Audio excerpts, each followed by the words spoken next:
Hi everybody, welcome back. If you don't know, my name is Cooper, and today we're going to be talking about my home decor icks as a designer. Before we get started, I just wanted to give a quick disclaimer that this video is all for fun, and I mean no malice here. It's totally fine if you have these in your home, because at the end of the day, what really matters is that you love your home and feel comfortable there. My first home decor ick is going to have to be LED strip lighting that is improperly used. So let me explain myself here before you guys jump to conclusions. I am not opposed to LED lighting. I think it's great. Bulbs tend to last longer and they're more energy efficient. However, I really don't like when people use LED strip lighting that's exposed. I think we all know what I'm talking about here. Ever since 2019, I've been scarred. It honestly is just flat ugly to me, and it really cheapens the space. I'm also not the biggest fan of this when it's incorporated into interior design projects. I find it just looks a little bit lousy and out of place. LED strip lighting is used a lot in more modern, glam, fancy styles, and for some reason, it's always overdone. If you're gonna do LED strip lighting, make sure that it's done properly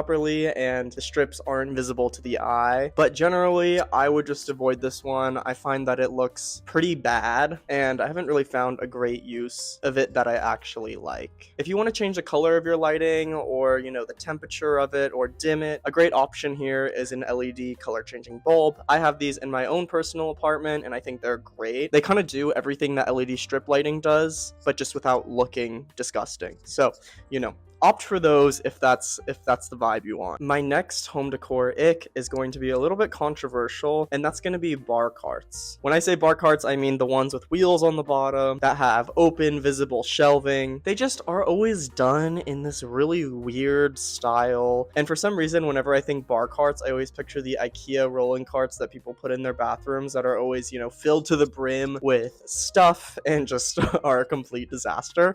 I'm not opposed to having a bar station in your apartment or home, but I think doing it with something that isn't on wheels is usually the best idea. It tends to look a lot more visually flattering and feels a little bit more built into the space and a little bit more customized. I would also say if you're going to do a bar in your home, please avoid the LED wall signs. They drive me up the wall. I just have to mention these because they go so hand in hand when it comes to bars and bar carts. They're so ugly. They're bad. Like, your bar area looks like the opened and closed sign at a diner. Again, bottom line is here, opt for maybe an enclosed cabinet rather than this open shelving bar cart and stocking your bar accessories in there. I think it's generally just the better option here. And as far as bars go, there is a ton of really cool vintage ones out there that you can find if you look around Facebook Marketplace or other secondhand stores. This next ick is really going to offend designers out there, because interior designers and decorators absolutely love to do this, and that's gonna be chairs that are not comfortable and nobody can sit in. This came to me the other day. I was scrolling through Instagram and happened to come by Kelly Wursler's page. She is a very popular interior designer in the industry, and she has her own line of furniture. And one piece of furniture that she was selling that popped up on my page was a solid marble accent chair. And I thought, I could go outside and sit on a rock, and it would probably be equally as comfortable, if not more. Obviously, it was a very beautiful chair made with this really gorgeous marble, but it's just so impractical, and it is beyond me why people spend so much money on a specific furniture item just to not use it. I understand this in regards to art, but maybe don't advertise a chair as a chair, and maybe advertise this chair as like a chair sculpture. That way no one's getting confused. Throwing this in their living room casually, because nobody wants to sit on that. This also goes for sculptural furniture in general. They do make a lot of sculptural furniture out there that isn't practical for everyday use. A lot of people tell me that, oh, the couch in your living room has a very low back. Isn't that uncomfortable? No, I actually tested it out before I officially bought it, and it's at about the perfect height, so it is still comfortable while maintaining a sculptural look. I think if you're going to invest in a sculptural piece of furniture, it's usually best to not buy it online and make sure that you're able to test it out in person, so it serves both a functional and aesthetic purpose. People really need to stop putting this stuff in their home. It's so ridiculous to me, especially designers. Sorry. Not sorry. My next home decor ick is undeniably bad, and that is gonna be gallery walls, but with just frames. I don't know exactly where this trend emerged from, but it really just makes no sense to me. I'm just confused. You know, what is the point here? I mean, if you choose some really cool, funky frames, like, it's still not looking very great, and I don't know, it just feels like a wasted opportunity of wall space to me that could otherwise be used to display a really pretty gallery wall or, you know, some large pieces of artwork. I have a feeling that this as a trend came out of the kind of boho Urban Outfitters aesthetic that was around maybe about 5-10 years ago, and you guys, just please don't do this. It is beyond me why people would go out and spend their money but also time on setting this kind of thing up. Hanging a gallery wall and organizing it is something that takes a lot of thought and a lot of work, and to do that but with frames with nothing in them just really baffles me. I think the obvious alternative here is just doing a more regular style gallery wall. These can be done in really beautiful ways, especially if you have some cool artwork laying around. I feel like it can really add a homey and grounding aspect to the space. My next home decor ick is the Tom Ford and Chanel coffee table books. The things that I have to say about these. For one, I know that you have absolutely never touched or opened that book and looked through it. I know that you spent $50 to $100 on it just for it to sit there and lay around. Two, it's literally a white book with black text.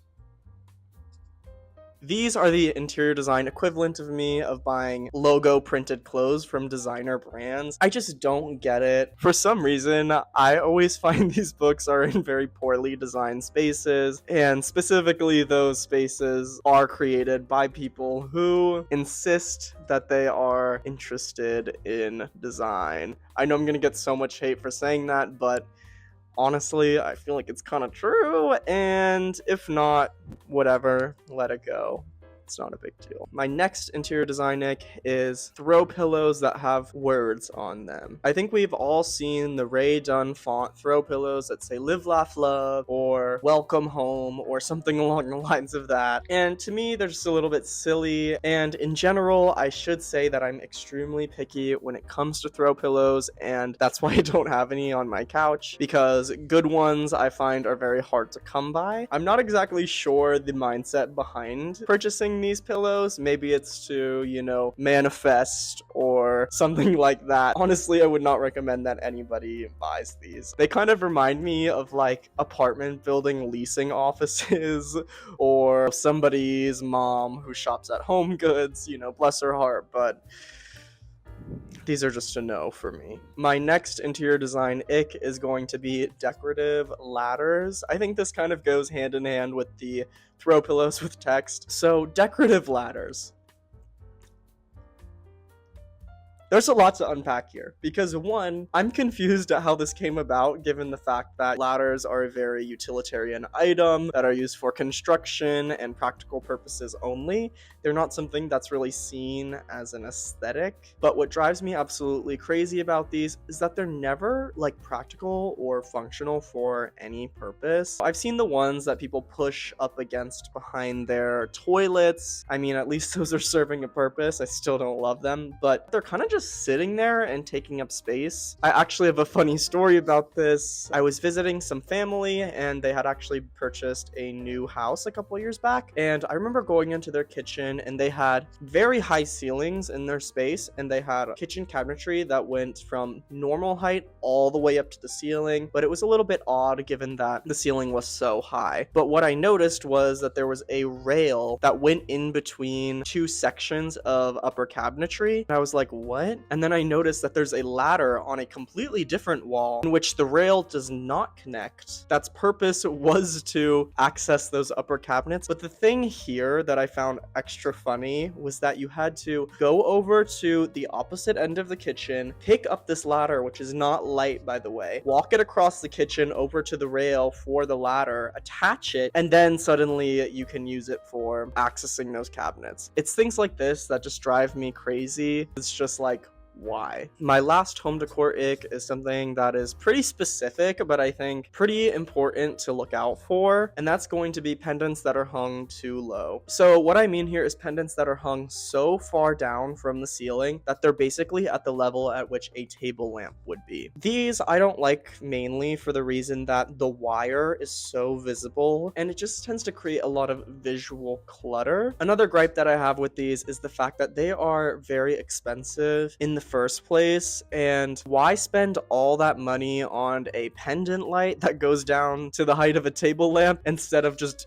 buying a cool table lamp or something like that. I also see this a lot at restaurants specifically and in bedrooms. This is kind of separate, but something that I also really don't like is when people do pendant lights over their nightstands. I don't really get it. Again, it's a lot more expensive than purchasing a wall sconce or a table lamp. For alternatives here, I'd recommend finding a really cool vintage sconce or table lamp and just doing something simple like that. You don't always need to have a pendant light. And if there is a space in your home or apartment that you would like to hang a pendant light in, make sure it's at appropriate height above the table or surface. The general rule for pendant lights is usually to hang them 30 to 36 inches above a kitchen island or dining room table. This generally tends to look the best and tends to provide you with the stylistic outcome that you see often in magazine shoots and architectural publications. Anyways, that is all that I have for you guys today. I hope you enjoyed some of my home decor icks. Let me know your home decor icks in the comments, and if you want another video like this, I'd be happy to do one because I have plenty of gripes with different design choices. As usual, you can find me on Instagram at Cooper Osinski Interiors, or you can visit my website cooperosinski.com. If you're interested in booking a consultation with me, you can go through my website for all the information on that, and I would absolutely love to have you as a client, so please do reach out. I hope you guys are having a great Sunday or whatever day you're watching this, and yeah,